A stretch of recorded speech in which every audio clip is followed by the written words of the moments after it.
Le volant était froid sous les mains calleuses de Calder Brook alors qu'il guidait sa camionnette le long de la route de campagne sinueuse.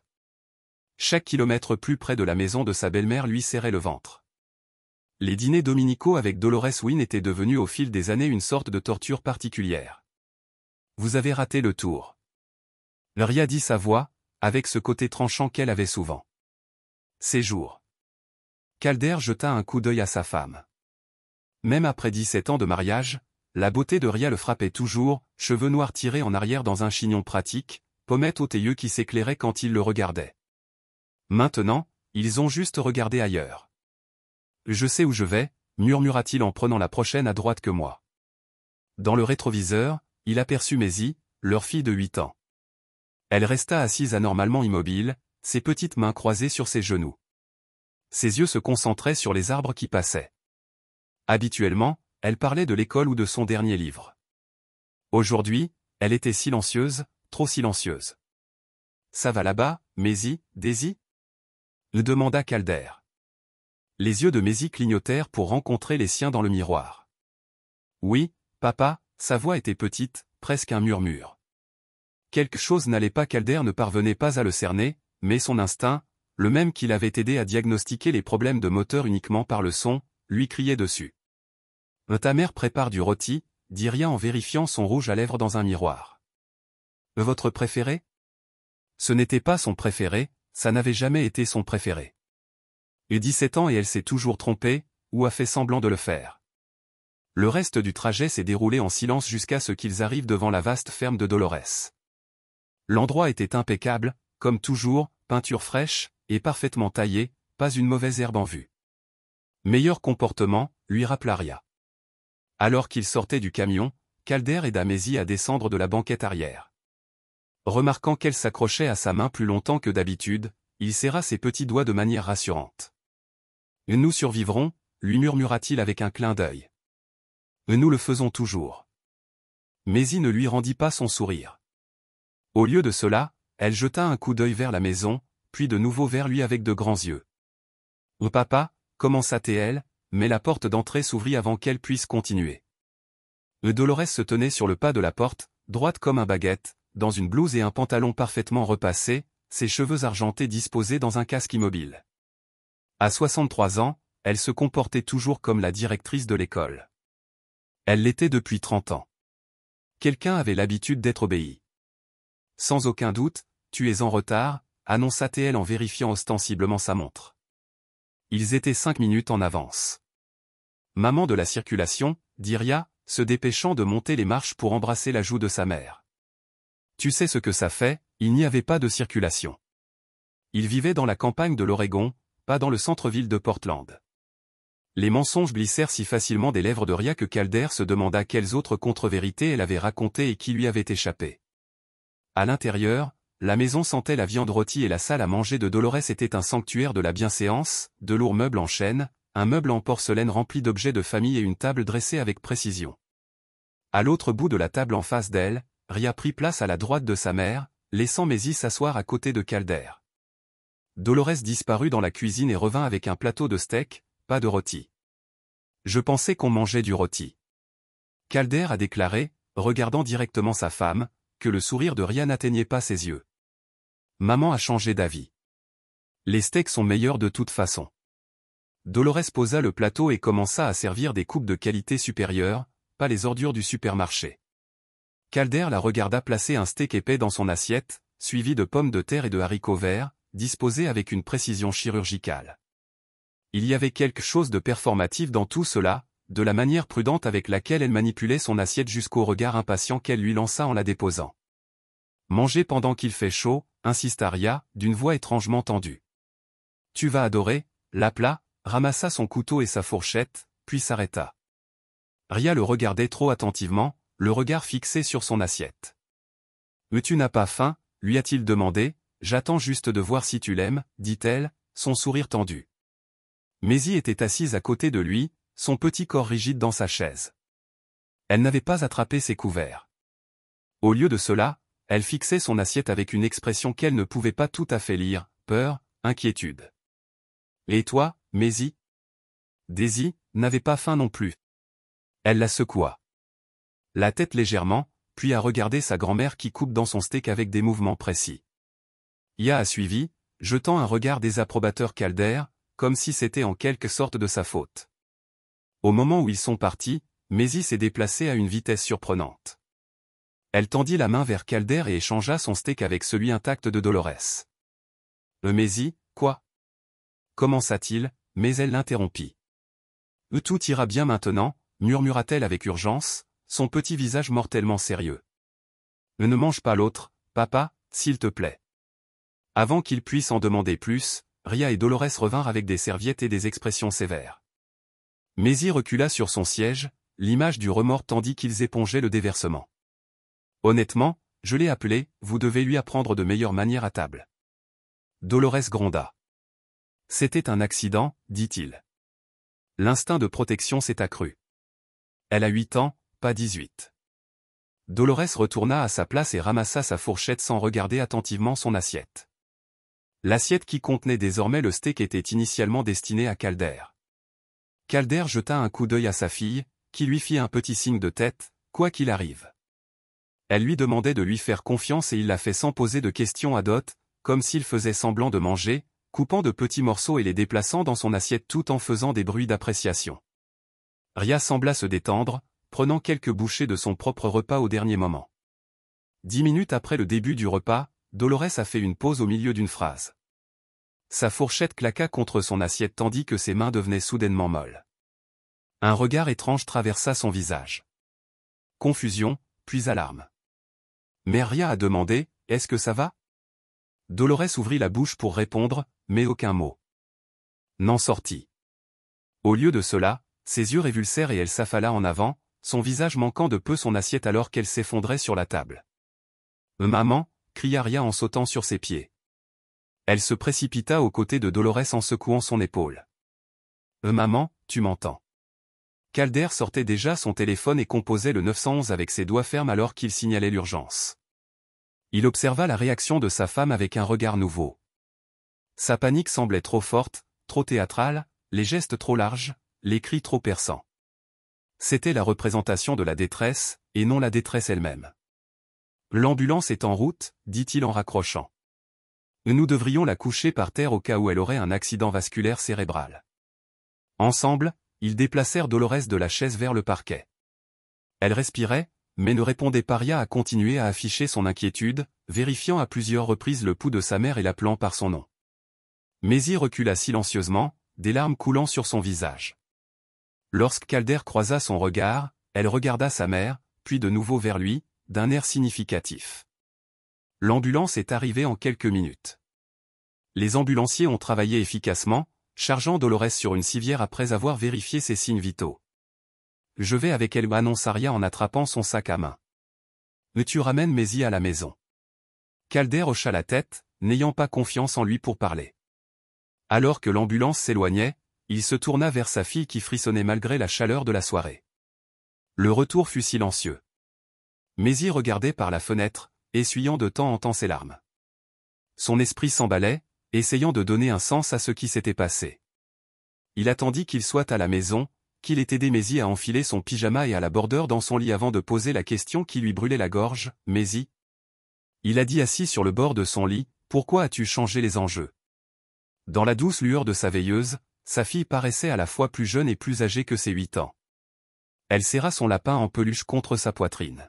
« J'ai vu maman mettre quelque chose dedans. » Elle a chuchoté plus tôt alors qu'elle aidait grand-mère à cuisiner.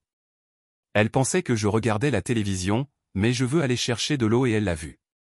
Elle a versé quelque chose d'une petite bouteille sur ton steak quand grand-mère ne regardait pas. Les larmes lui montèrent à nouveau aux yeux. Je ne savais pas quoi faire. Papa, j'avais peur. Calder sentit la glace se répandre dans ses veines, mais il garda son visage calme pour le bien de Maisie. Tu as fait ce qu'il fallait, chérie. Vous avez été très courageux. Est-ce que grand-mère va mourir ? Demanda-t-elle d'une voix faible. Non, lui assura-t-il, même s'il n'avait aucun moyen de le savoir. Les médecins vont l'aider. Essayez de ne pas vous inquiéter. Il resta jusqu'à ce qu'elle s'endorme, puis descendit à la cuisine, son esprit fonctionnant comme un moteur à régime élevé. Si ce que Maisie avait dit était vrai et qu'il n'avait aucune raison de douter d'elle. Puis Ria avait essayé de l'empoisonner ce soir, et à la place elle avait empoisonné sa propre mère. Calder se versa 2 doigts de whisky et le but d'un seul coup. La brûlure dans sa gorge n'était rien comparée à la fureur froide qui montait dans sa poitrine. Il avait senti que quelque chose n'allait pas dans son mariage, mais ça dépassait tout ce qu'il aurait pu imaginer. Mais une chose était claire, sa femme avait essayé de le tuer ce soir, et quelque chose chez Calder, quelque chose de froid, de dur et de déterminé, s'est réveillé à cette prise de conscience. Il ne serait pas une victime. Il découvrirait la vérité, puis il la ferait payer. Mais il devait d'abord protéger Maisie. Quoi qu'il arrive ensuite, sa fille devait être en sécurité. Calder a sorti son téléphone et a passé un appel. « Neil, c'est Calder, nous devons parler. » Le couloir de l'hôpital sentait le désinfectant et le désespoir. Calder était assis sur une chaise en plastique inconfortable à l'extérieur de l'unité de soins intensifs, regardant les infirmières et les médecins se précipiter à grands pas déterminés. Il était là depuis 3 heures à attendre des nouvelles de Dolores, qui restait dans le coma. Plus important encore, il surveillait Ria. Sa femme se tenait au poste de l'infirmière, lui tournant le dos, alors qu'elle parlait avec un collègue. De loin, elle ressemblait à l'image d'une fille inquiète, les épaules affaissées, les gestes, lassitude.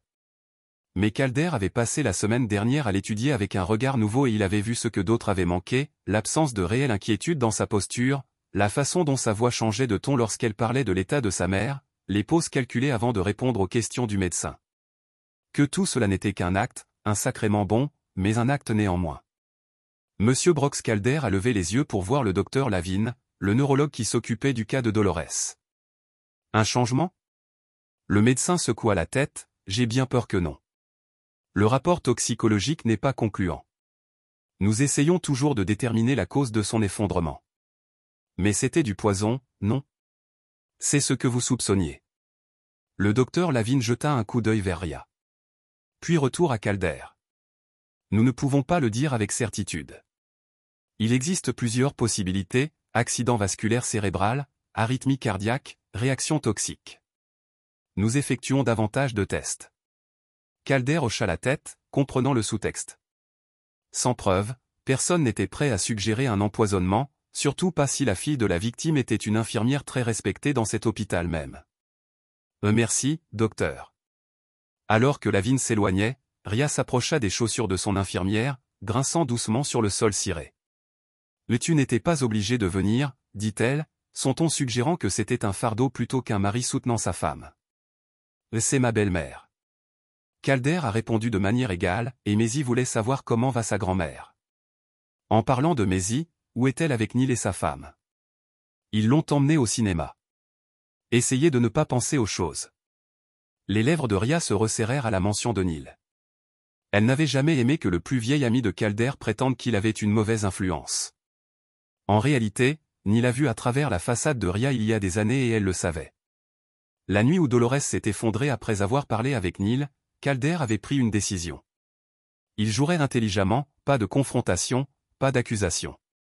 Il rassemblerait d'abord des preuves. Ainsi, depuis une semaine, il était le mari parfait, attentif, compréhensif, voire sympathique. Il avait préparé les dîners, géré le programme scolaire de Maisie et n'avait jamais mentionné le changement d'enjeu ni ses soupçons. Pendant tout ce temps, il avait regardé, écouté, attendu. La mascarade s'est poursuivie à la maison. Ce soir-là, Calder est allé chercher Maisie chez Neil, a préparé un simple dîner composé de spaghettis et de boulettes de viande et l'a aidé à faire ses devoirs. Il était en train de la border lorsque son téléphone sonna avec un message de Ria qui restait en retard. N'attendez pas. Ce n'était pas le premier message de ce type cette semaine. Le timing était parfait. Dormez bien. Maisie des îles, dit-il en embrassant le front de sa fille. Madame Abernathy d'un accent grave côté sera là si vous avez besoin de quelque chose. Je dois courir un peu. Est-ce à propos de maman, a demandé Maisie, les yeux écarquillés dans l'obscurité. La question l'a pris au dépourvu. Que veux-tu dire? Elle serra plus fort son lapin. Maman a été différente, effrayante. C'est pour ça que tu sors? Calder hésita, partagé entre protéger sa fille des dures vérités et sous-estimer son intelligence. Je vais juste vérifier quelque chose. Il a finalement dit, il n'y a rien à craindre. Vous serez toujours prudent, après avoir fait en sorte que Madame Abernathy reste à l'écoute. Calder est retourné en voiture vers la ville, mais au lieu de se diriger vers l'hôpital, il a emprunté la rue familière jusqu'à leur domicile. La voiture de Ria n'était pas dans l'allée, comme prévu. À l'intérieur de la maison silencieuse, Calder se déplaçait avec détermination. Il n'avait jamais été du genre à fouiner, avait toujours respecté l'intimité de Ria. Mais c'est avant qu'elle n'essaie de le tuer qu'il commença dans la chambre, fouillant méthodiquement les affaires de Ria. Les tiroirs de sa commode ne révélaient rien d'inhabituel. Le meuble de la salle de bain ne contenait que des articles de toilette normaux. Sa table de nuit contenait une nouvelle crème pour les mains et ses lunettes de lecture. Puis il a vérifié que son chargeur de téléphone était vide. Elle avait son téléphone avec elle, ce qui n'était pas surprenant. Mais son ancien téléphone, celui qu'elle avait remplacé le mois dernier en prétendant qu'il ne fonctionnait pas bien, était peut-être toujours là. Après 30 minutes de recherche, il l'a trouvé dans une boîte à chaussures au fond de son placard avec un chargeur. Le cœur battant. Il l'a branché. La mise sous tension prendrait quelques minutes. En attendant, il tourna son attention vers leur bureau à domicile. Le bureau était bien organisé, les factures dans un dossier, les documents ménagers dans un autre. Il était sur le point de partir quand il remarqua les documents d'assurance sur leur police d'assurance vie. En ouvrant le dossier, le sang de Calder se glaça. Sa police avait été améliorée il y a 6 mois. La couverture est passée de 250 000 $ à 1 million de dollars. La bénéficiaire était Ria. Il ne se souvenait pas d'avoir accepté ce changement. En parcourant les documents, il trouva sa signature en bas, sauf qu'elle n'était pas tout à fait exacte. La boucle sur la mère était fausse. L'inclinaison des lettres, légèrement décalée sur les vêtements, mais pas sur la sienne, forgée par un doux carillon venant de la chambre, interrompit ses pensées. L'ancien téléphone était allumé. De retour dans la chambre, Calder ramassa l'appareil. Cela nécessitait un mot de passe, ce qui l'aurait normalement arrêté, mais Rio était une créature d'habitude et elle utilisait le même code depuis des années, l'anniversaire de Maisie. Il a tapé 0713 et le téléphone s'est déverrouillé. Ce qu'il a trouvé lui a retourné l'estomac, des messages textes supprimés récupérés via une application de sauvegarde. Ria avait apparemment oublié les appels, les journaux d'un numéro enregistré uniquement sous le nom V. Et dans la galerie de photos, des photos de Ria avec un homme qu'elle ne reconnaissait pas, assise près d'un restaurant, riant sur un banc de parc, et une qui lui brûlait le cerveau, l'homme embrassant Ria, sa main possessive sur sa taille. Les horodatages montraient qu'il datait d'il y a des mois, certains remontant à près d'1 an. Puis vinrent les messages, des dizaines, entre Ria et lui. « V, tu me manques déjà, j'ai hâte d'être avec toi pour de vrai. Quand vas-tu lui dire ? Pas encore. Nous devons nous en tenir au plan. Se débarrasser de lui n'est pas aussi facile qu'on le pense. Cela en vaudra la peine, croyez-moi. » L'échange le plus récent a fait trembler les mains de Calder de rage. « V, est-ce que ça a marché, Ria ? » Non, quelque chose s'est mal passé. C'était plutôt ma mère. « V, Jésus, Ria, est-elle morte ? » Ria coma. Nous devons attendre. Réessayer plus tard. V, ça devient compliqué, Ria, je sais ce que je fais, sois juste patient. Calder s'assit lourdement sur le lit, le téléphone serré dans sa main. C'était pire qu'il ne l'avait imaginé, pas seulement une tentative de meurtre, mais un plan calculé avec un complice, un amant. Sa femme voulait sa mort et elle ne travaillait pas seule. Le bruit d'une voiture dans l'allée le tira de ses pensées. Rapidement, il a pris des photos des messages clés avec son propre téléphone, puis a remis l'ancien téléphone dans sa cachette exactement telle qu'il l'avait trouvé. Il était dans la cuisine en train de préparer un sandwich avec désinvolture lorsque Ria entra. Sa surprise de le voir était évidente. « Je pensais que tu serais au lit, » dit-elle en posant son sac à main. « J'ai eu faim, » répondit-il, forçant une voix normale qu'il ne ressentait pas. « Comment va ta mère ? Pareil ? » Elle soupira, l'image de l'épuisement. « Je vais me doucher. » Alors qu'elle disparaissait à l'étage, Calder s'appuya contre le comptoir, l'appétit disparut. La femme avec qui il partageait le lit depuis 17 ans, la mère de son enfant, avait comploté sa mort en couchant avec un autre homme. Plus tard, allongé à côté de Ria dans l'obscurité, l'écoutant respirer, Calder prit sa deuxième décision de la semaine. Il ne se contenterait pas de rassembler des preuves, il découvrirait qui était V et ensuite il ferait échouer tout leur plan. À part que le garage de Neil sentait l'huile de moteur, le métal et le café bon marché qu'il préparait au galon. C'était une odeur associée à l'honnêteté, brute et simple, contrairement au parfum de lavande artificielle que Ria vaporisait autour de leur maison, masquant qui savait ce qu'elle avait fait ce que Neil. La voix de Huxley était un grognement contrôlé alors qu'il essuyait ses mains tachées de graisse avec un chiffon. À 45 ans, Neil était construit comme les motos qu'il a restaurées, solide, fiable, avec des aspérités qui coupaient si on n'y faisait pas attention. Il a essayé de m'empoisonner. Répéta Calder, gardant la voix basse, malgré le garage vide. Et elle a triché, en planifiant ça avec un gars. Neil jeta le chiffon de côté, son visage buriné par la colère. J'ai toujours dit que cette femme était une vache à problème dès le premier jour. J'ai besoin de ton aide, Neil. Je dois découvrir qui est ce type. Vous avez un nom?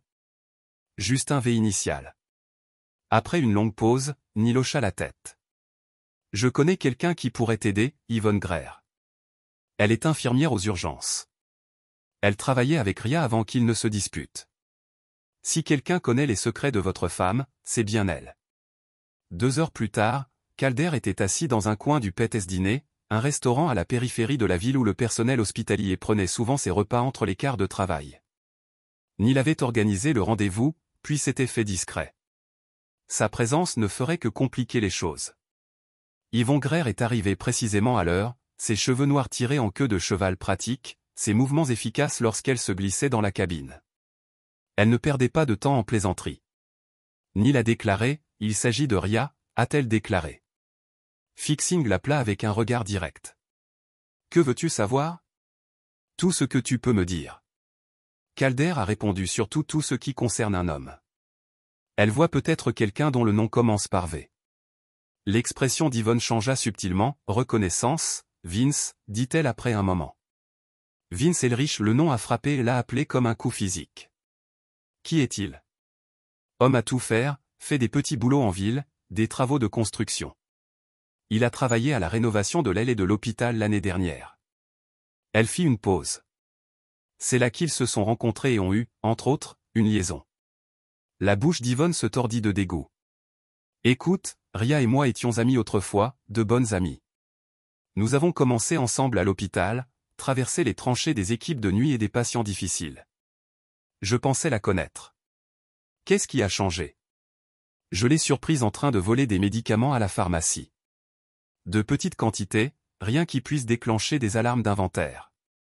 Quand je l'ai confrontée, elle m'a dit que c'était pour soulager la douleur de sa mère. Dolores souffre d'arthrite. Au début, je l'ai cru, je l'ai appelé, je me suis penché en avant, mais ensuite je l'ai vu avec Vince sur le parking en train de remettre un colis. Je ne suis pas naïf, Monsieur Brox. Ce n'était pas un médicament contre l'arthrite. Les avez-vous signalés? J'ai essayé, mais Vince a un casier. Des trucs mineurs, mais suffisamment pour que ma parole contre la leur donne l'impression que j'étais celui qui menait une vendetta. L'administration de l'hôpital m'a mis en garde contre les accusations sans preuve. 1 mois plus tard, j'ai été transféré aux urgences et Ria s'est assuré que tout le monde savait que j'étais instable. Calder a absorbé ce sentiment. Les pièces s'enclenchent. C'était quand? Il y a environ 8 mois, juste au moment où Ria commençait à s'éloigner, lorsque la police d'assurance avait été modifiée. Il y a bien plus encore, dit Yvonne en baissant la voix. Ria a fait beaucoup de travail de nuit ces derniers temps, prétendant qu'elle comblait le manque de personnel, mais j'ai vérifié le planning, elle n'est pas disponible la moitié du temps qu'elle prétend. Elle est avec lui, conclut Calder. Yvonne hocha la tête. Ce serait mon hypothèse. Étage M. Brox, Vince Elridge n'est pas qu'un simple bricoleur avec une activité secondaire et des pilules. Il est dangereux. Il a purgé une peine pour agression et il y a des rumeurs selon lesquelles il aurait été impliqué dans pire. Comme quoi? Comme un incendie chez son ex-petite amie après qu'elle l'ait largué. Rien n'a jamais été prouvé, mais elle a clairement haussé les épaules. Calder sentit une froide détermination remplacer son choc initial. Merci, mademoiselle Greer. Vous avez été très utile. Qu'est-ce que tu vas faire? Que dois-je faire, dit-il simplement pour protéger ma fille. Yvonne l'a étudié, puis a fouillé son sac et a écrit quelque chose sur une serviette, mon numéro, si vous avez besoin d'autre chose, une déclaration, un témoignage, peu importe. Appelez-moi. Ria Brox a blessé suffisamment de personnes. Après son départ, Calder s'est assis seul, retournant tout. Il avait appris Vince Elrich un nom pour la menace sans visage, une cible pour sa rage croissante qu'il avait sorti son téléphone et recherché le nom. Plusieurs résultats ont été obtenus, notamment une page Facebook avec des informations publiques limitées. La photo de profil montrait un homme d'une trentaine d'années avec des traits nets et le sourire arrogant de quelqu'un qui pensait que les règles ne s'appliquaient pas à lui. C'était l'homme pour lequel sa femme voulait le remplacer par l'homme pour lequel elle était prête à tuer. Calder a enregistré l'image, puis a fait défiler les listes d'entreprises locales jusqu'à ce qu'il trouve ce qu'il cherchait, Elbridge Home Repair. Le site web était basique, avec un numéro de téléphone et une liste de services, sans adresse. Mais il y avait une autre liste, le Rustinel, un bar de plongée sur l'autoroute 16. La critique mentionnait Vince, au billard tous les jeudis, prêt à prendre votre argent. Aujourd'hui, c'était jeudi. Calder finit son café et laissa un généreux pourboire à la serveuse. Il lui restait encore un arrêt à faire. Le clou rouillé porte bien son nom, un risque tétanos déguisé en barreau. Le parking était à moitié plein, principalement de camions et de voitures anciennes. De la musique country se répandit lorsque Calder poussa la porte, accompagné d'une odeur de bière et de friture. Il scruta l'intérieur faiblement éclairé, ses yeux s'adaptant à l'obscurité. Un bar en forme de fer à cheval dominait un côté, des tables éparses remplissaient le milieu et 2 tables de billard se trouvaient à l'arrière. Un petit groupe s'était réuni autour d'une table pour regarder un match en cours. Calder se dirigea vers le bar et commanda une bière qu'il n'avait pas l'intention de boire. Alors que le barman faisait glisser la bouteille vers lui, il demanda avec désinvolture, « Vince Elridge, dans le coin ce soir ?» La barman, une femme d'une cinquantaine d'années aux yeux fatigués et aux mains efficaces et rapides, inclina la tête vers les tables de billard. « Tenir le tribunal, comme d'habitude, toi, un ami, quelque chose comme ça, » répondit Calder en laissant tomber un billet sur le comptoir. « Merci », la bière à la main, il se dirigea vers l'arrière, se positionnant là où il pouvait observer, sans être évident. Le jeu venait juste de se terminer, avec un homme trapu vêtu d'une chemise en flanelle remettant à contre-cœur ce qui ressemblait à $40 à son adversaire. Vince Elridge était plus grand en personne qu'il ne l'avait montré sur sa photo, avec une silhouette élancée et les mouvements fluides de quelqu'un à l'aise dans sa peau. Ses cheveux noirs étaient coiffés avec plus de soin que la plupart des hommes de ce bar ne s'en soucieraient, et ses vêtements, un jean et une chemise noire, semblaient chers. Il se déplaçait autour de la table de billard comme si elle lui appartenait. Accumulant des balles pour le prochain match, plaisantant avec désinvolture avec le petit public. Un prédateur parmi ses proies, confiant dans sa position au sommet de cette chaîne alimentaire particulière. La main du Calder se resserra autour de sa bouteille de bière.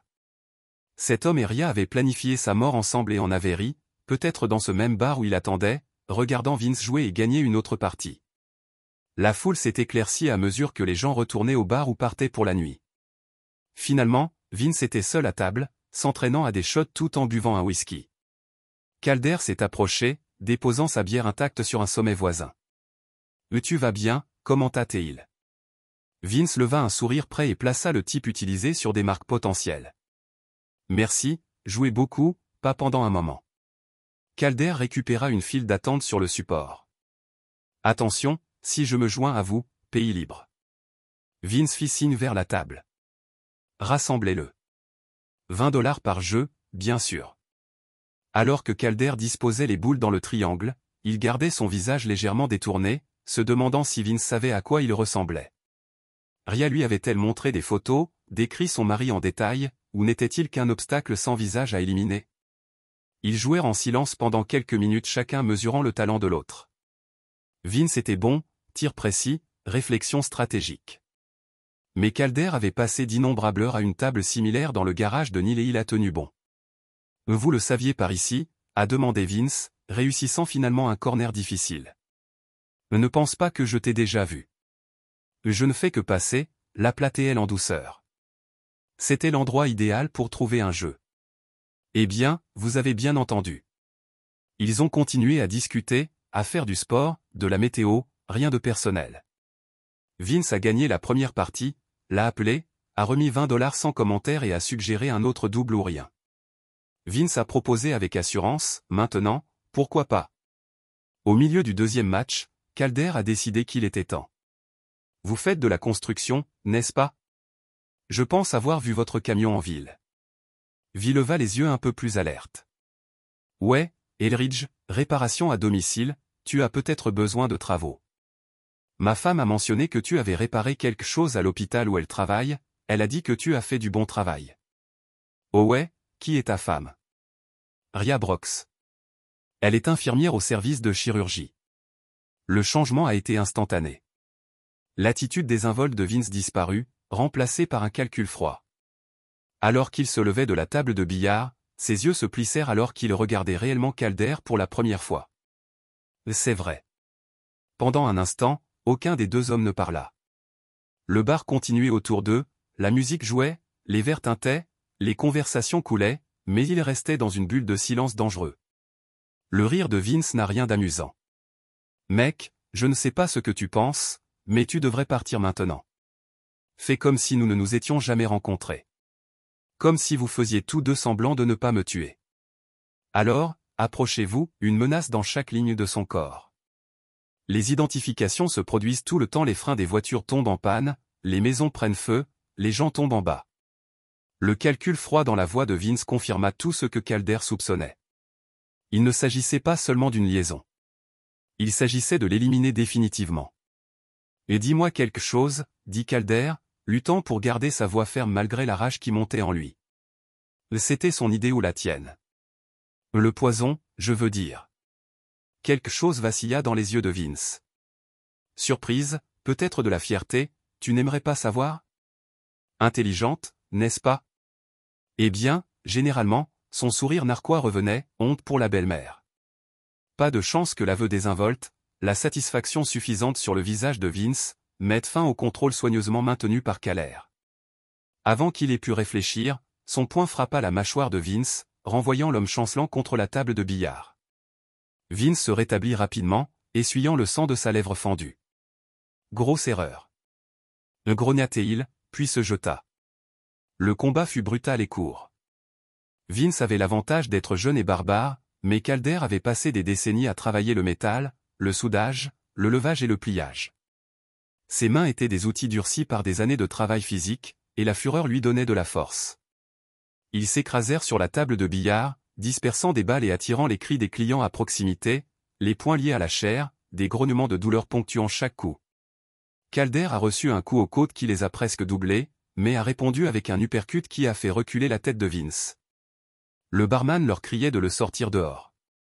Quelqu'un d'autre appelait à l'aide, mais Calder ne pouvait pas s'arrêter, pas jusqu'à ce que Vince soit au sol, le sang coulant de son nez. Ses yeux étaient vitreux. Reste loin de ma famille, grogna Calder en se tenant au-dessus de lui. Regardez ma fille et je vous tuerai. Alors que le bruit des sirènes approchait filtré par la porte ouverte du bar, Calder prit une décision en une fraction de seconde. Il tendit la main et attrapa le téléphone de Vince dans sa poche, puis se dirigea vers la sortie arrière, disparaissant dans la nuit avant que quiconque puisse l'en empêcher. Dans son camion, les mains tremblantes d'adrénaline et la douleur des jointures fendues, Calder examinait son prix. Le téléphone était verrouillé, mais il s'en soucierait plus tard. Ce qui comptait, c'était qu'il ait confronté l'homme qui voulait sa mort et qu'il soit reparti avec des preuves potentielles. Ce n'était pas ce qu'il avait prévu, mais parfois les plans changeaient et alors qu'il s'éloignait, il goûtait le sang d'une coupure sur sa lèvre. Calder était sûr d'une chose, ce n'était que le début. Tu as fait quoi? La voix de Neil était un mélange d'incrédulité et d'admiration réticente alors qu'il tendait à Calder un sac de glace pour ses jointures enflées. Battez-le. Calder répondit en grimaçant. Alors qu'il s'installait dans le canapé usé de Neil, l'adrénaline s'était dissipée, le laissant parfaitement conscient de chaque côte meurtrie et de chaque coupure lancinante, et j'ai pris son téléphone. Ils étaient dans l'appartement de Neil, au-dessus du garage, un espace fonctionnel clairsemé qui sentait la cigarette, malgré les affirmations de Neil selon lesquelles il avait démissionné il y a des années. Il était presque minuit et Calder avait appelé Madame Abernathy pour vérifier Maisie avant de se rendre ici. Il ne pouvait pas rentrer chez lui dans cet état. Non sans effrayer sa fille ou alerter Ria, Neil secoua la tête en examinant le téléphone que l'appelant avait posé sur une table basse. C'est soit la chose la plus stupide, soit la plus brillante que vous ayez jamais faite. Probablement les deux. Pouvez-vous le débloquer? Peut-être que Neil a ramassé l'appareil et l'a retourné entre ses mains. Ces modèles plus récents offrent une sécurité décente, mais je connais quelqu'un qui pourrait m'aider. Il travaillait dans la réparation de téléphones avant de se lancer dans la personnalisation de vélos. Dans combien de temps? Je l'appellerai demain à la première heure. Neil fixe l'aplat d'un air sérieux. Quel est ton plan ici, Cal? Vous ne pouvez pas simplement agresser les gens et voler des téléphones, pas si vous voulez garder la garde de Maisie. Quand tout explose, la mention de sa fille, Sobey l'appelle. Il fonctionne grâce à la rage et à l'instinct. Mais Neil avait raison. Il lui fallait une stratégie. J'ai besoin d'une preuve concrète de ce qu'il prépare. Il a dit quelque chose que je pouvais apporter à la police, quelque chose qui restera, et je dois m'assurer que Maisie est protégée à travers tout cela. Et qu'en est-il de Ria? Elle est toujours ta femme, vit toujours dans ta maison, toujours la mère de ton enfant. Combien de temps pouvez-vous continuer à faire semblant de ne rien faire de mal? C'était une bonne question. Les 2 dernières semaines avaient été une mascarade épuisante, maintenir normalement à la maison tout en enquêtant sur la trahison de Ria en secret. Chaque sourire, chaque conversation décontractée, chaque instant allongé à côté d'elle dans son lit, ressemblait à la dénigmentation du verre brisé. Tant que je dois le faire. Répondit Calder sombrement. Pour l'amour de Maisie, Neil lui a tendu une bière du réfrigérateur. Vous devriez au moins dire au pasteur Finch ce qui se passe.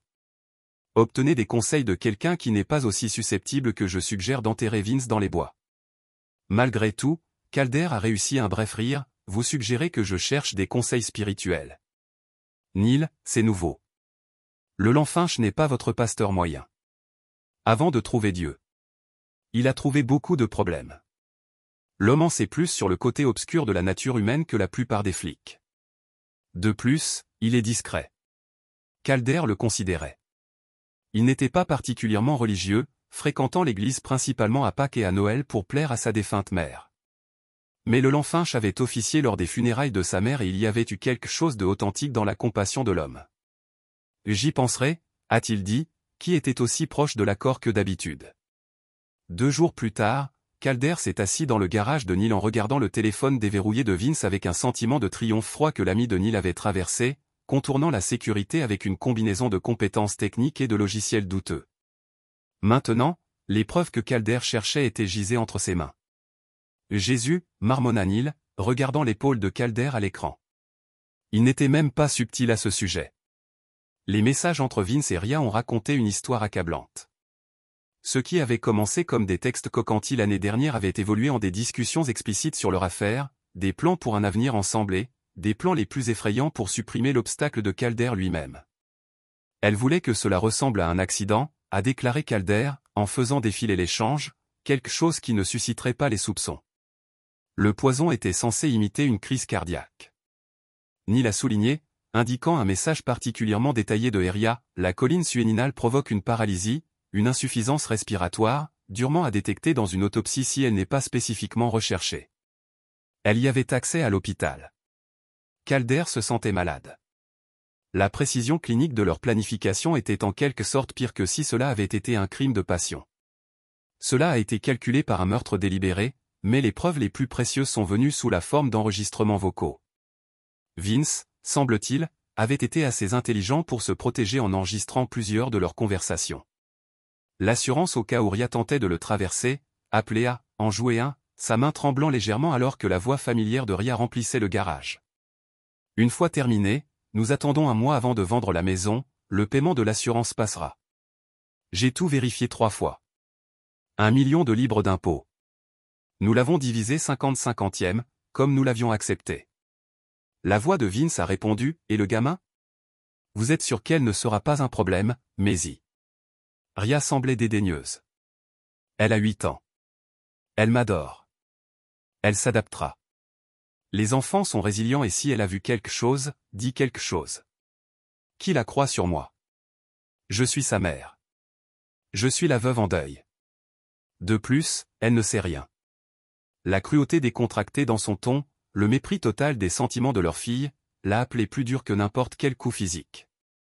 C'était la femme avec laquelle il avait construit une vie, la femme en qui il avait confiance avec son enfant, dans un autre enregistrement daté il y a seulement 3 jours. La frustration de Ria était évidente. Nous devons être prudents maintenant. Ma mère est toujours dans le coma. Si elle se réveille et se souvient de quoi que ce soit, elle ne sera pas Vince, lui a assuré. Et même si elle l'a fait, qui va croire une vieille femme souffrant de lésions cérébrales? Nous avons juste besoin d'attendre. Réessayez plus tard. Peut-être pas de poison cette fois. Quelque chose de plus direct, je ne peux pas croire. Maisie a changé les plaques. Ce petit gamin a tout ruiné. Et, au moins nous savons qu'elle n'est pas aussi ignorante que vous pensiez que nous devons la regarder, l'appeler, arrêter l'enregistrement, sa vision tunnel avec rage. Il savait. Il savait que Maisie l'avait sauvée et il la regardait planifier autour d'elle. Je vais les tuer tous les deux. Il a dit sa voix creux. Neil agrippa son épaule. Non, ce n'est pas le chemin, et vous le savez. Nous avons ce dont nous avons besoin. Maintenant, nous allons à la police. Et si ça ne suffit pas? Et s'il le tourne d'une manière ou d'une autre? Ri est bon pour jouer la victime et j'ai des antécédents de perdre mon sang-froid.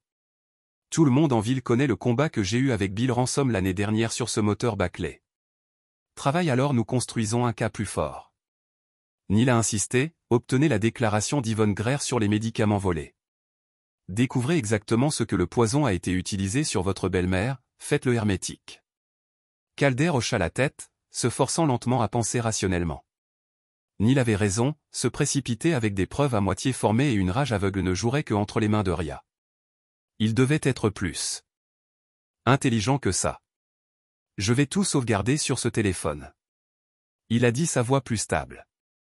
Maintenant, faites des copies, stockez-les à différents endroits, puis je vais parler au pasteur Finch. Neil haussa un sourcil mais n'a pas discuté. Qu'en est-il de Maisie, s'ils savent qu'elle a changé les assiettes?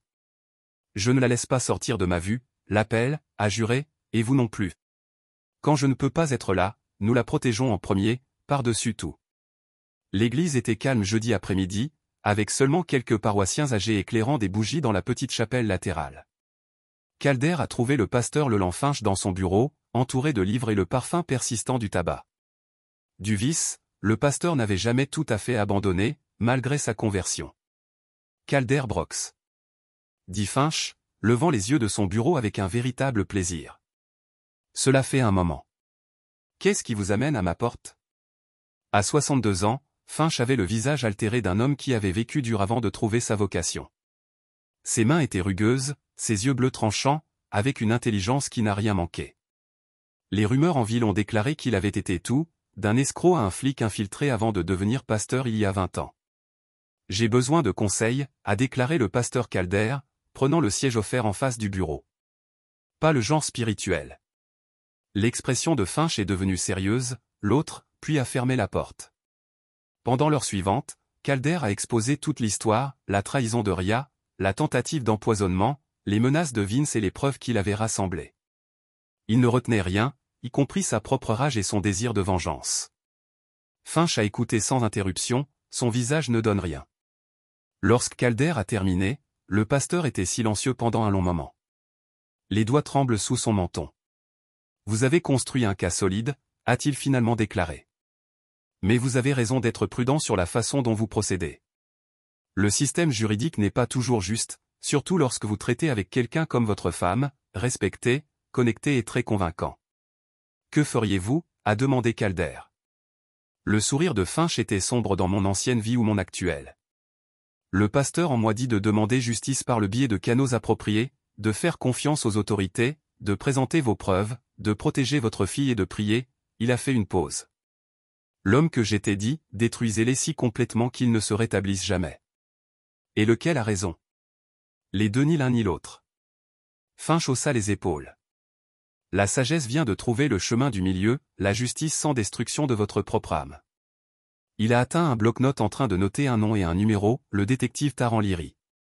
Elle n'est pas locale, travaille sur le siège du comté, intelligente, incorruptible et pas facilement charmée. Si vous allez chez les forces de l'ordre, allez d'abord vers elle.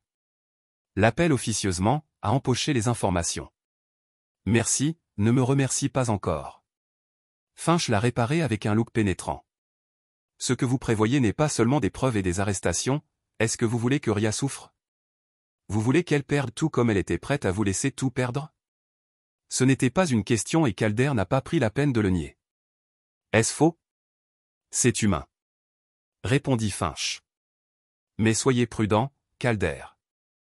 La vengeance peut vous consommer si vous le laissez, et votre fille a besoin de son père entier, pas creusé par la haine.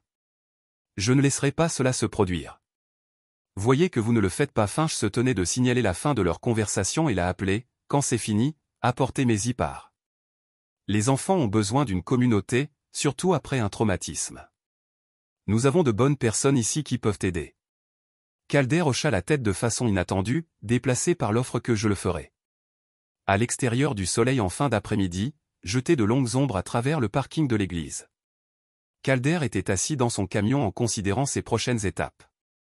Il avait maintenant des alliés, Neil Yvonne, Pasteur Finch. Il avait des preuves. Ce dont il avait besoin, c'était d'un plan pour tout rassembler d'une manière qui assurerait que Ria et Vince ont fait face à des conséquences qu'ils ne pouvaient pas échapper. Il a sorti son téléphone et a composé le numéro que Finch lui avait donné. Détective Leary, je m'appelle Calder Brooks. Le pasteur Finch m'a suggéré de vous appeler. J'ai besoin de discuter d'une question de tentative de meurtre. Calder était assis à sa table de cuisine le café du matin, devenant froid alors qu'il regardait les documents d'assurance répandus devant lui. C'était tout pour les papiers d'exposition. Leary l'avait aidé à préparer des formulaires pour changer son bénéficiaire d'assurance vie. Le son des traces de Ria sur les escaliers l'a fait rassembler rapidement les papiers dans un dossier, mais pas assez rapidement. Il voulait qu'elle voie ce que c'est, a-t-elle demandé à entrer dans la cuisine dans les broussailles de son infirmière encore humide de la douche. Rien d'important, a-t-il répondu. Le mensonge arrive facilement après une semaine de pratique. Juste quelques documents. Ria s'est versé de café, son regard s'attardant dans le dossier, les papiers d'assurance.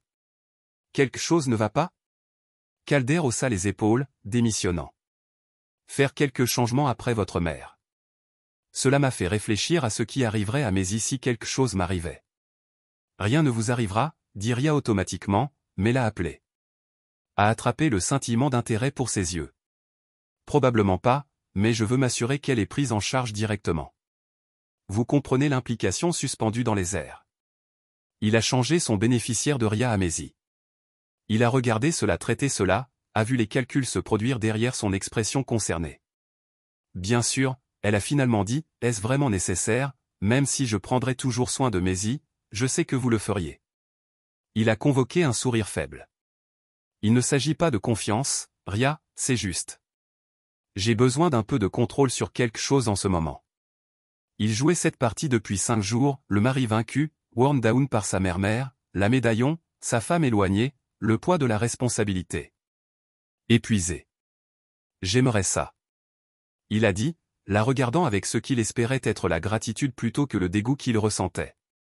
Peut-être ce week-end, samedi, a-t-elle décidé, en serrant l'épaule. Je ferai une réservation à Willow Creek. Nous pouvons parler de reconnexion. Willow Creek était le restaurant haut de gamme où ils avaient célébré leur 10e anniversaire. Le choix a été calculé, un rappel de moments plus heureux, conçu pour abaisser plus loin ses défenses. Cela sonne bien, il a convenu. Sur le téléphone. Avoir une senescence. Ligne ses cheveux. Le sait. Maisie était plus silencieuse depuis la nuit chez Dolores, mais résiliente dans la façon dont seuls les enfants peuvent l'être. Elle sourit toujours, se perd toujours dans des livres et des dessins, a toujours trouvé des moments de joie pure et de plaisir simple. Mais elle a regardé sa mère différemment maintenant, avec des yeux fatigués. Qui a brisé le cœur de Calder? Papa, a-t-elle demandé après s'être installée à une table avec sa glace. Est-ce que maman est en colère contre moi, l'appelait gelée à mi-chemin de sa bouche. Pourquoi pensez-vous que Maisie a poussé ses pépites de chocolat autour du bol? Elle me regarde drôle parfois, comme si elle essayait de comprendre quelque chose, et elle pose beaucoup de questions sur ce dont nous parlons quand elle n'est pas là. Alarme évasée et poitrine de Calder, quel genre de questions? Si vous posez des questions sur elle, si vous dites des choses méchantes, si je vous dis des secrets, elle leva les yeux troublés. Je ne lui dis rien, mais je pense que cela la rend plus folle. Calder posa une cuillère vers le bas, passant à travers pour prendre sa petite main. Écoutez-moi, Maisie Daisy. Vous n'avez rien fait de mal, pas une chose. Votre maman traverse des moments difficiles. Ce n'est pas à propos de vous, n'est-ce pas? Parce que grand-mère à l'hôpital, en partie, a-t-il dit attentivement, ne voulant pas mentir directement à sa fille mais incapable de dire la vérité. Les adultes font parfois de mauvais choix lorsqu'ils sont stressés ou malheureux, mais ce n'est jamais de votre faute. Elle semblait accepter cela, revenant à sa crème glacée avec un peu plus d'enthousiasme. Êtes-vous et maman divorce? La franchise de la question l'a pris au dépourvu. Pourquoi demandez-vous que les parents d'Emma aient divorcé l'année dernière? Elle a dit qu'ils avaient combattu tout le temps en premier. Mais vous et maman ne vous battez pas, vous ne parlez pas. Elle fronça les sourcils. Cela semble pire, en quelque sorte hors de la bouche des filles. Calder a pensé à mentir, à offrir des assurances que tout irait bien. Mais Maisie méritait mieux que les promesses vides. Je ne sais pas ce qui va se passer, a-t-il dit honnêtement. Mais je sais que, quoi qu'il arrive, vous et moi sommes une équipe pour toujours et toujours. Cela ne changera jamais. Elle hocha la tête solennellement. Promise croise mon cœur, a-t-il dit, faisant le geste qui a scellé leurs pactes les plus importants depuis qu'elle a 4 ans. Cette nuit-là, après que Maisie dormait, Calder a fait son mouvement. Il a laissé son ordinateur portable ouvert sur la table de la cuisine pendant qu'il prenait une douche. Un onglet de navigateur affichant des informations sur le changement des bénéficiaires de l'assurance vie. Un autre onglet a montré une confirmation de rendez-vous avec son avocat pour lundi matin. À travers des écouteurs cachés sous sa serviette, il a entendu Ria entrer dans la cuisine. Les sons doux du mouvement alors qu'elle enquêtait sur son ordinateur portable. Ensuite, le son indubitable des doigts tapant un message texte en cours de composition. Il le fait. Rendez-vous lundi matin avec l'avocat. Besoin d'un déménagement maintenant.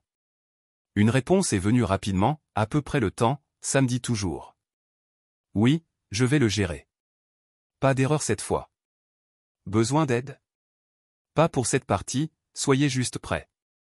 Après que Calder ferme les yeux penchés contre la paroi de la douche tandis que de l'eau s'étendait sur lui.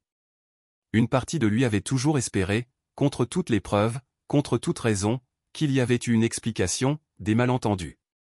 Mais c'était le voici, confirmation finale. Selon les propres mots de Ria, elle prévoyait de le tuer samedi soir. Le piège était tendu. Tout ce qui restait était de le faire ressortir. Le samedi est arrivé avec un calme trompeur, le soleil filtrant à travers les nuages de l'Oregon, les oiseaux chantant dans l'érable à l'extérieur de la fenêtre de leur chambre. Calder s'est réveillé tôt en regardant Ria endormie à côté de lui avec un détachement surréaliste. Cette femme, qui avait partagé son lit depuis près de 2 décennies, lui était un étranger maintenant. La journée passa dans une étrange brume. Il a emmené Maisie chez la sœur de Neil, la serrant fermement avant de partir. Juste une nuit, chérie, a-t-il promis.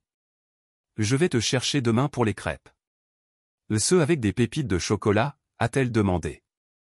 Des pépites de chocolat supplémentaires, a-t-il confirmé, essayant de garder sa voix stable si quelque chose se passait ce soir. Mais ce n'est pas le cas. Lyrie avait été méticuleuse dans sa planification et Neil serait à proximité. Pourtant, Calder a embrassé le front de Maisie un temps supplémentaire avant de se forcer à partir.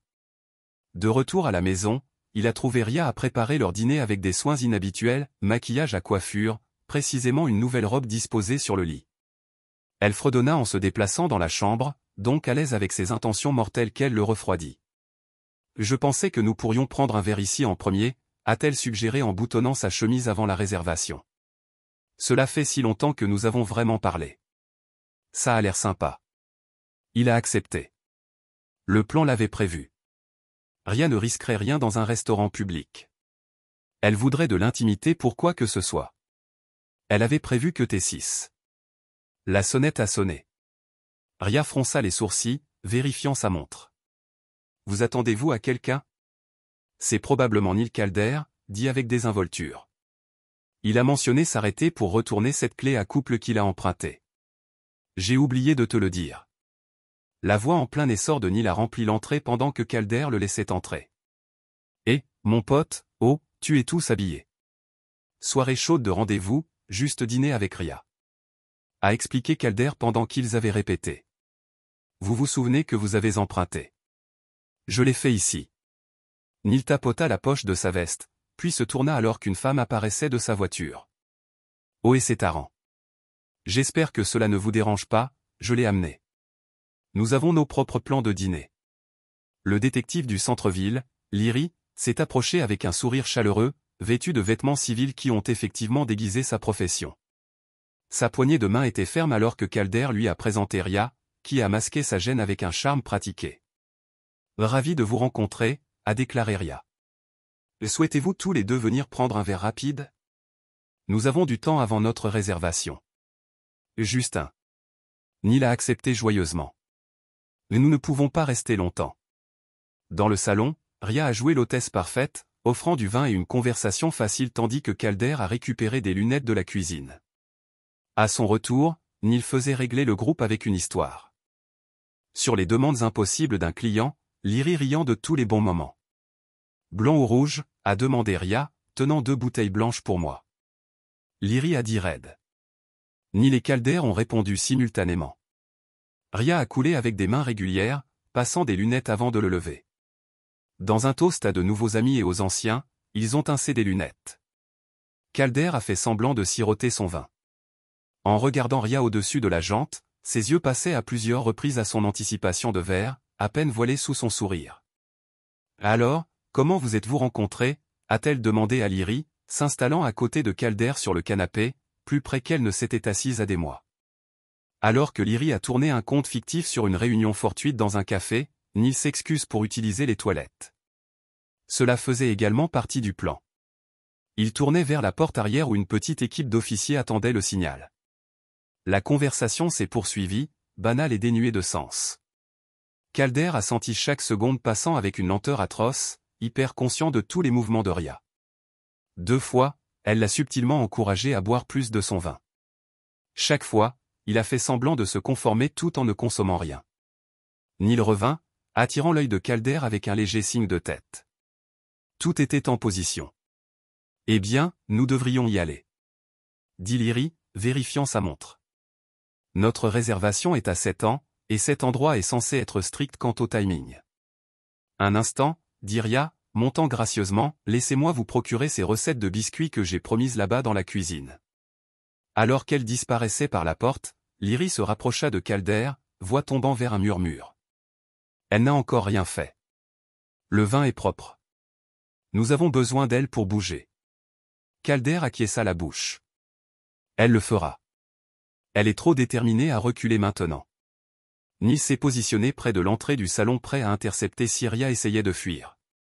Calder ramassa à nouveau son verre à vin, faisant une démonstration pour prendre une plus grande avalée juste au moment où Ria a renvoyé des cartes de recettes à la main. C'est parti, dit-elle à Lyrie, les passants. La recette secrète de ma grand-mère, l'astuce et le beurre brun. Merci, dit Lyrie chaleureusement. Nous devrions vraiment y aller, appelez Ara. Profitez de votre soirée. En fait, dit Neil, vérifiant son téléphone avec une préoccupation exagérée. Le restaurant vient de envoyer un problème avec la réservation. Donnez-moi 5 minutes pour le régler. C'était une autre partie du script conçu pour les garder dans la maison plus longtemps, donnant à Ria une autre occasion. Calder a vu le calcul dans ses yeux, 5 minutes de plus seule avec son mari et son verre de vin presque plein. Bien sûr, elle a convenu en douceur, plus de vin pendant que vous attendez. Elle a rempli des lunettes sans attendre de réponse, ses mouvements fluides de pratique, appelés à regarder attentivement, mais ne voyait aucune altération évidente de sa boisson. Quoi qu'elle ait prévu, elle était prudente. Neil a fait une démonstration d'appeler le restaurant, qui s'éloignait pour l'intimité. Ria toucha légèrement le bras de Calder. Je vais vérifier cet apéritif. J'ai laissé le réchauffement ne sera pas 1 minute. Au moment où elle était partie, Lyrie s'est déplacée rapidement, changeant de verre de Calder avec son propre identique. Au boire pour le mien maintenant, chuchota TL. C'est propre. Lorsque Ria est revenue avec une petite assiette de canope, Calder tenait le verre de Lyre comme si c'était le sien. Il a pris une vraie gorgée cette fois, maintenant un contact visuel avec sa femme au-dessus du bord. Ceux-ci ont l'air délicieux, a commenté Lyrie, prenant une verrière. Neil a refusé avec une secousse de la tête, faisant semblant toujours d'être sur son appel téléphonique. Recette familiale, a expliqué Ria, offrant l'assiette à Calder.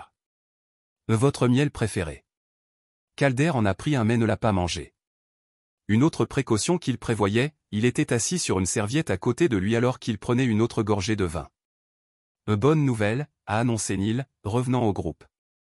Ils ont corrigé la réservation. Nous sommes tous prêts. Merveilleux, dit Lyrie, debout. Merci à la fois pour l'hospitalité. Alors que les adieux étaient échangés, Calder sentit la tension se serrant plus serrée dans sa poitrine. Rien ne s'était encore passé. Avait-il mal calculé? Rio attendait-il qu'il soit seul? La porte d'entrée s'est fermée derrière Neil et Lyrie, laissant un silence soudain dans le salon. Ria se tourna vers Calder avec un sourire qui n'atteint pas ses yeux. Seul enfin, a-t-elle dit. Terminez votre vin et nous pouvons nous diriger vers le restaurant. Dans une minute, a répondu Calder, posant le verre vers le bas. Je dois d'abord utiliser la salle de bain. Dans la salle de bain du couloir, il a envoyé un texte rapide à Lyrie, rien encore, en attendant mon déménagement. La réponse est venue instantanément, nous sommes en position, continuez. Quand il est retourné dans le salon, Ria se tenait près de la cabinet de boisson un petit flacon à la main. Elle est surprise de son apparence, glissant rapidement le récipient dans sa poche. Je pensais que je nous ferais chacun un cocktail approprié avant de partir, a-t-elle dit en se remettant en douceur. Un à l'ancienne pour vous. Perfect, a accepté Calder, en regardant alors qu'elle disposait des lunettes et des ingrédients. Son dos était pour lui pendant qu'elle travaillait, bloquant sa vision de la préparation. Il se déplaçait tranquillement, se positionnant pour voir son reflet dans la fenêtre en face. Un mouvement rapide alors qu'elle ajoutait quelque chose du flacon à l'une des boissons. C'est parti, dit-elle en tournant avec 2 lunettes identiques. Pour nous. Calder a accepté le verre, remarquant une différence presque imperceptible, une couleur légèrement plus foncée dans sa boisson que la sienne. C'est tout, au moment où il nous attendait. Il raisonnait, élevant le verre mais ne buvant pas dans de nouveaux débuts. Quelque chose dans son ton a dû l'alerter. Le sourire de Ria a légèrement vacillé. La maison de votre mère, sauf que Maisie, a changé les plaques et les Dolores. Oimbre d'humour. Mais vous ne savez rien, l'appelez. Vous n'avez jamais. J'en sais assez.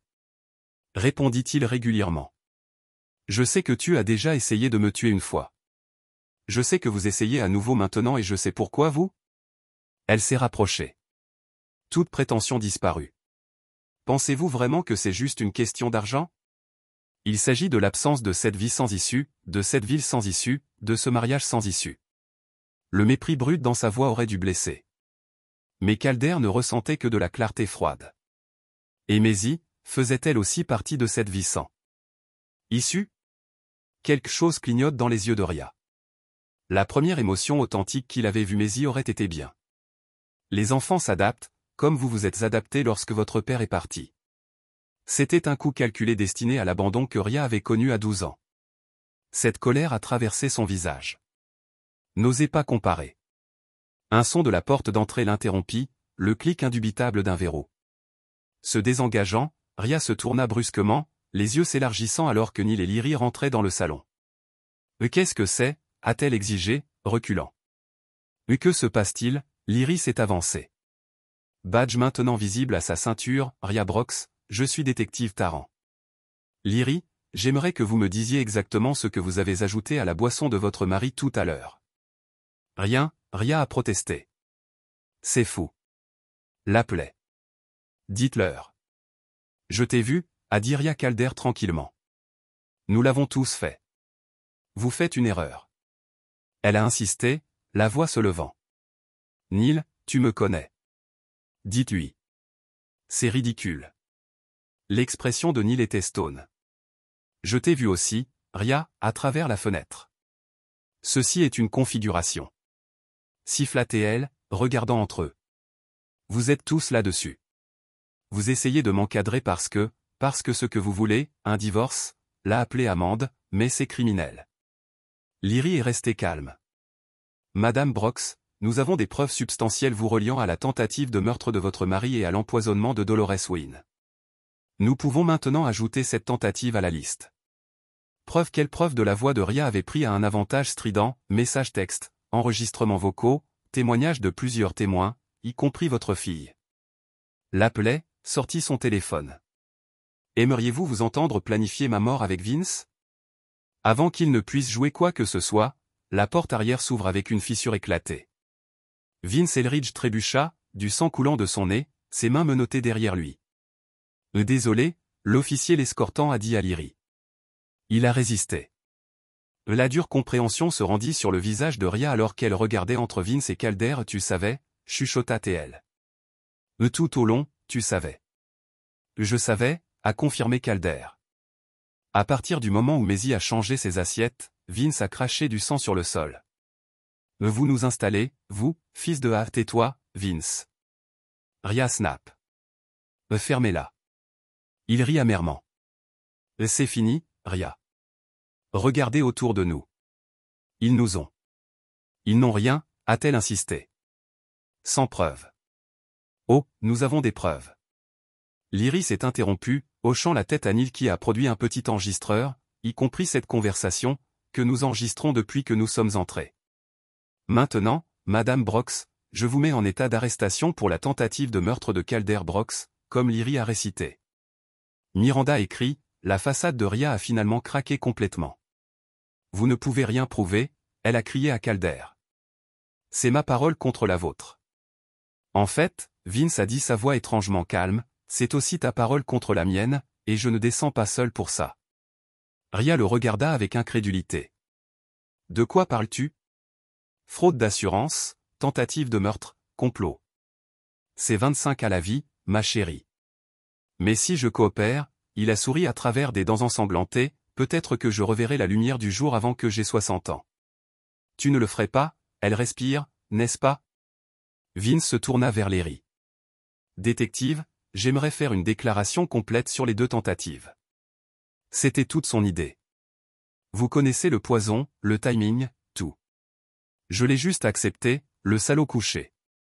Ria se précipita vers lui pour être retenu par un deuxième officier. C'était votre idée. Vous avez dit que ce serait facile, introuvable. Lyrie hocha la tête vers le dispositif d'enregistrement avec satisfaction. Merci, Madame Brox. Cela a été très utile. Alors que les policiers dirigeaient Ria et Vince, Calder est resté immobile au centre de son salon. La maison qu'il avait construite, la vie en laquelle il croyait, tout cela s'est révélé comme un mensonge élaboré. Ça va, demanda tranquillement Neil, saisissant son épaule. Je serai, répondit Calder, se surprenant avec la vérité de Maisie. À travers la fenêtre, il regarda Rio était placé dans une voiture de police. Son visage? Un masque de fureur et d'incrédulité. Leurs yeux se sont rencontrés à travers le verre et à ce moment-là, Calder sentit quelque chose en lui s'installer. Pas le pardon, jamais ça, mais une clarté finale froide. C'était trop point. 3 mois après les arrestations, Calder se tenait au chevet des vents de Dolores dans l'établissement de soins de longue durée en regardant la lente montée et la chute de sa poitrine. Les machines surveillance et signes vitaux ont bipé régulièrement, le seul son dans la pièce autrement silencieuse. Les médecins ont été prudemment optimistes quant à son rétablissement ces dernières semaines. Elle était sortie du coma il y a 1 mois, mais les lésions cérébrales de la privation d'oxygène l'avaient laissée incapable de parler et avec une mobilité limitée sur son côté droit. La reconnaissance venait et venait dans ses yeux. Parfois, elle semblait connaître Calder et Maisie, d'autres fois, elle les regardait comme s'ils étaient des étrangers. Nous vous avons apporté des fleurs, a dit grand-mère Maisie en plaçant soigneusement un bouquet de marguerites sur une table de nuit, jaune, parce que vous avez dit qu'elles sont gaies. Les yeux de Dolores ont suivi le mouvement, une légère contraction au coin de sa bouche suggérant une tentative de sourire. Progrès, aussi petit. Maisie vous a également attiré une nouvelle image. Calder a ajouté, dépliant un dessin coloré du sac à dos de sa fille. C'est de nous 3 dans le parc. Il l'a tenu là où Dolores pouvait voir.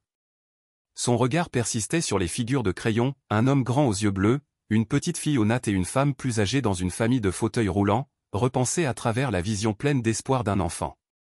Quand ils sont partis 1 heure plus tard, Maisie a sauté devant le parking pendant que Calder s'arrêtait pour parler avec le docteur Martinez qui supervisait les soins de Dolores.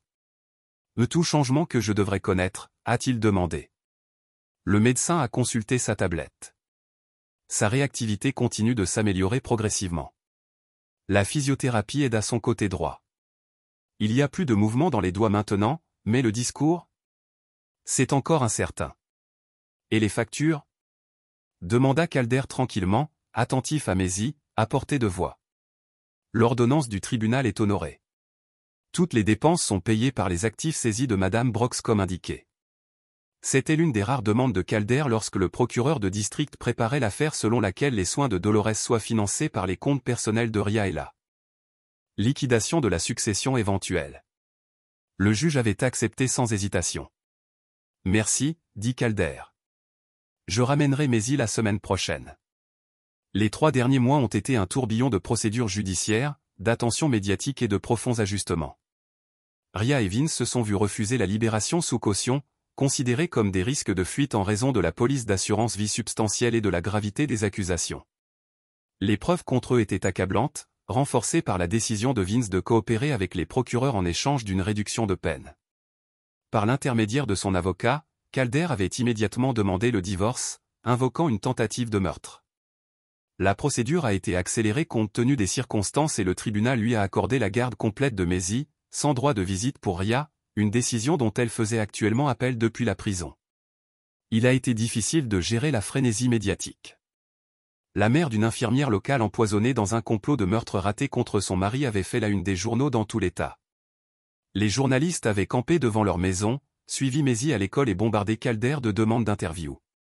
Seule l'intervention du pasteur Finch, offrant l'église comme sanctuaire temporaire et faisant en sorte que les membres de la communauté forment une zone tampon protectrice, avait apporté un certain soulagement. Finalement, alors que de nouveaux scandales attirent l'attention du public, les journalistes se sont éloignés, mais les rumeurs sont restées des chuchotements, suivant Calder et Maisie dans les épiceries et lors d'événements scolaires. À travers tout cela, Calder s'était concentré sur la création de stabilité pour Maisie, des routines régulières, des explications honnêtes mais adaptées à son âge et un réseau de soutien qui comprenait Neil Yvonne, devenu un visiteur fréquent, et le psychologue pour enfants. L'inspecteur Leary avait recommandé la glace de Frosty. Maisie a délibéré entre les saveurs avec le sérieux caractéristique avant de s'installer sur la fraise avec des pépites de chocolat. Ils s'assirent à leur table habituelle près de la fenêtre et regardèrent la circulation de l'après-midi sur Main Street. Papa Maisie a demandé en léchant sa cuillère, « On bouge toujours ?» « Oui », a confirmé Calder. « La nouvelle maison est presque prête. On peut commencer à faire nos valises ce week-end si tu veux. » Après avoir mis leur maison en vente, il ne supportait plus de vivre dans un endroit où son meurtre avait été planifié. Calder avait acheté une maison plus petite de l'autre côté de la ville, 3 chambres, une cour décente et, surtout, aucun souvenir de Ria. Ma nouvelle chambre sera-t-elle bleue, comme je l'ai demandé? Du bleu avec des étoiles argentées au plafond, a-t-il promis, et de nombreuses étagères? Elle hocha la tête, satisfaite, puis posa une question plus difficile. Lorsque le procès de sa mère a appelé, elle a posé sa cuillère, choisissant soigneusement ses mots le mois prochain. Mais vous n'avez pas à vous en soucier. Rappelez-vous ce que le docteur Wilson vous a dit, c'est une affaire d'adulte et mon travail consiste simplement à être un enfant. Maisie a récité, mais j'y pense encore. Je sais que oui, Maisie, Daisy, c'est normal. Maman ira-t-elle en prison pour toujours? Le procureur avait été clair, avec les preuves dont il disposait, Ria risquait 25 ans de prison à perpétuité pour tentative de meurtre, complot et fraude. Vince, avec son accord de coopération, purgerait probablement une peine de 18 ans très longue. Calder a répondu, ne voulant pas utiliser le mot pour toujours avec un enfant qui pleurait encore occasionnellement pour sa mère malgré tout. Maisie absorba cela, poussant la glace fondante autour de son bol. Puis-je toujours poser une question supplémentaire? Pourquoi a-t-elle fait ça? Pourquoi maman voulait-elle te faire du mal? C'était la question que Calder redoutait, celle qu'il avait espéré qu'elle ne poserait pas avant d'être plus âgée. Mais Maisie avait toujours été perspicace et avait toujours eu besoin de comprendre le monde qui l'entourait. Parfois, il commençait lentement. Les gens font de très mauvais choix parce qu'ils veulent quelque chose qu'ils n'ont pas. Ta mère voulait une vie différente et elle croyait que me faire du mal lui donnerait d'une manière ou d'une autre cette vie. Était-ce à cause de l'argent? Miss Leary vous l'a dit. C'était une question d'assurance. Calder maudit silencieusement les détectives. Candé, à portée de voix de sa fille. En partie, mais il s'agissait aussi de vouloir me libérer des responsabilités. La voix de Maisie était faible. Non, dit fermement Calder en tendant la main pour lui prendre la main. Jamais de toi. Ta mère t'aime à sa manière. Elle a juste fait des choix terribles qui ont blessé beaucoup de gens, y compris vous, et maintenant elle doit faire face aux conséquences de ses choix. Ce n'était pas toute la vérité. Comment a-t-il pu dire à sa fille de 8 ans que sa mère avait accepté de la rendre orpheline pour de l'argent et un nouveau petit ami? Mais ce n'était pas non plus un mensonge. Le jour de la condamnation de Ria est arrivé avec un soleil inhabituel, comme si la nature elle-même se moquait de ces sombres débats. Calder était assis dans la tribune de la salle d'audience entre Neil et le pasteur Finch, écoutant le juge rendre le verdict. Ils s'y attendaient tous, Ria et Brox ayant été reconnus coupables de tentative de meurtre au premier degré, de complot en vue de commettre un meurtre, de fraude à l'assurance et d'empoisonnement de Dolores ayant entraîné des lésions corporelles graves. Ce tribunal vous condamne à 25 ans de prison d'État, sans possibilité de libération conditionnelle pendant les 20 premières années. Le juge a continué avec des détails sur les amendes, la restitution et les conditions de l'éventuelle libération surveillée, mais Calder les a à peine entendus. Son attention était fixée sur le dos rigide de Ria alors qu'elle se tenait devant le banc, ses cheveux autrefois immaculés étant désormais ternes sous l'éclairage intense de la salle d'audience. Lorsqu'il est autorisé à parler. Elle tourna légèrement les yeux, trouvant CERS dans la galerie. Pendant un moment, il crut voir des remords apparaître sur son visage, mais ils furent rapidement remplacés par le calcul froid qu'il en était venu à reconnaître comme sa vraie nature. « J'ai commis des erreurs », a-t-elle déclaré devant le tribunal. Mais en regardant Calder, je me suis perdu dans le fantasme d'une vie différente et j'ai laissé ce fantasme me consumer. Je regrette la douleur que j'ai causée, surtout à ma fille. Les mots étaient justes, mais le discours était creux. Une performance conçue pour gagner la sympathie des années de commission des libérations conditionnelles. En fin de compte, Calder n'a ressenti rien qui la regardait, ni satisfaction ni colère, juste une triste reconnaissance que la femme qu'il avait épousée avait toujours été une façade soigneusement construite. Le bailli emmena Rio. Elle s'arrêta brièvement, se tournant à nouveau vers Calder, « Dites à Maisie que je l'aime », dit-elle juste assez fort pour qu'il l'entende, mais il ne répondit pas. Il ne transmettrait pas certains messages, il ne permettrait pas certaines manipulations émotionnelles. Maisie méritait mieux que de faux points de confort. 6 mois plus tard, par une claire soirée d'automne, Calder et Maisie étaient assis sur une couverture dans le pré derrière leur nouvelle maison. Le soleil couchant peignait le ciel à l'ouest dans des tons d'orange et de rose, projetant de longues ombres sur les hautes herbes. Une douce brise transportait le parfum des pins des bois environnants. Maisie dessinait dans son nouveau livre d'art, un passe-temps qu'elle s'était lancé avec une passion inattendue ces derniers mois. Son thérapeute lui avait suggéré des moyens créatifs pour traiter ses émotions complexes, et le dessin s'était avéré être la forme d'expression préférée de Maisie. Aujourd'hui, elle capturait le coucher de soleil avec des traits minutieux de crayon de couleur. Calder la regarde travailler, s'émerveillant de la résilience de sa fille. L'année écoulée avait apporté des changements qui auraient brisé de nombreux adultes. Pourtant, là, elle était concentrée et présentait son petit visage paisible dans la lumière déclinante. Leur vie s'était installée dans de nouveaux rythmes. Le garage était en plein essor, réalisant déjà des bénéfices plus tôt que prévu par son plan d'affaires. La nouvelle maison, plus petite mais plus chaleureuse, était devenue, d'une manière ou d'une autre, véritablement la leur, sans aucune ombre du passé cachée dans ses coins. Maisie réussissait à nouveau bien à l'école, se faisait de nouveaux amis et récupérait lentement son enfance perturbée. Dolores avait fait des progrès inattendus, désormais capable de communiquer avec une tablette spécialisée et retrouvant suffisamment de mobilité pour parcourir de courtes distances dans son fauteuil roulant. Elle ne s'en remettrait jamais complètement, mais il y avait une dignité dans son adaptation que Calder en était venu à respecter. 2 fois par mois, Maisie et lui rendaient visite, apportant des livres à lire à haute voix et des mises à jour sur leur vie. Ria est restée en prison, ses appels rejetés un à un. Elle envoyait toujours des lettres à Maisie, soigneusement examinées par Calder et le docteur Wilson avant d'être partagées. La plupart n'ont pas été lues et ont été classées pour un moment où Maisie pourrait les vouloir. Pour l'instant, sa fille avait choisi la distance comme forme de protection personnelle. « Papa », la voix de Maisie le tira de ses pensées. « Oui, Maisie, Daisy. » Elle posa son carnet de croquis de côté, ramenant ses genoux vers sa poitrine tout en regardant l'arbre qui s'assombrissait. « Sommes-nous en sécurité maintenant ?» La question faisait écho à tout ce qu'ils avaient enduré, la peur, la trahison, la plus difficile, la sécurité de leur vie actuelle. Calder réfléchit attentivement à sa réponse, sachant que sa fille ne méritait rien de moins que l'honnêteté. « Plus sûr que jamais », répondit-il d'une voix ferme et assurée. Maisie étudia son visage, semblant trouver du réconfort dans ce qu'elle y voyait. « Bien », dit-elle en revenant simplement à son dessin. Calder regardait l'horizon, où le dernier rayon de soleil disparaissait au-delà des montagnes. Ses yeux étaient froids mais satisfaits, reflétant non pas le pardon jamais cela mais la survie. Ils avaient enduré, ils avaient reconstruit, ils continueraient à le faire. Je mets fin à l'obscurité croissante d'une soirée d'orgue. Père et fille étaient assis côte à côte, endommagés mais pas vaincus, changés à jamais mais en quelque sorte entiers, non pas la famille qu'ils avaient été, mais la famille qu'ils avaient choisi de devenir.